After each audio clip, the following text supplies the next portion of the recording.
জামায়াত আমিরের page hack হওয়া নিয়ে দুটো কথা আছে আমার। প্রথমত, কোনো সোশ্যাল মিডিয়া অ্যাকাউন্ট হ্যাক হয়ে হ্যাকারের কন্ট্রোলে থাকলে সেটা কি মাত্র 2-3 মিনিটে উদ্ধার করা সম্ভব? সোজাসাপটা উত্তর হচ্ছে না। হ্যাক হয়ে গেলে 2 ফ্যাক্টর বাইপাস, আইডেন্টিটি কনফার্মেশন সহ বহু স্টেপ পার হতে সাধারণত 24 থেকে 48 ঘন্টা, অনেক সময় আরও বেশি সময় নেয়। কিছু ক্ষেত্রে কয়েক ঘন্টা সম্ভব, তবে হ্যাক হওয়ার পরে যেখানে কোনো নিয়ন্ত্রণই নেই সেখানে মাত্র 3 থেকে 5 মিনিটই রিকভারি আমার এতদিনের ছোট্ট অভিজ্ঞতা থেকে মনে হয় না সম্ভব।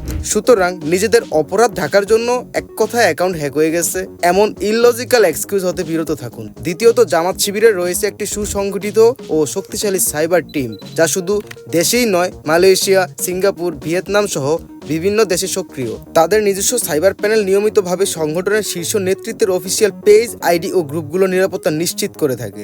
এমন ব্যবস্থায় জামাতের আমিরের মতো গুরুত্বপূর্ণ ব্যক্তির অফিসিয়াল টুইটার অ্যাকাউন্ট হ্যাক হওয়া প্রায় অসম্ভব।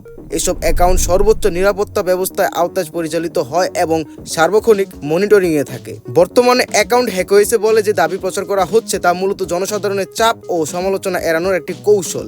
বাস্তবে এটি একটি পরিকল্পিত ও সাজানো নাটক, যার পক্ষে কোনো বিশ্বাসযোগ্য প্রযুক্তিগত প্রমাণ নেই।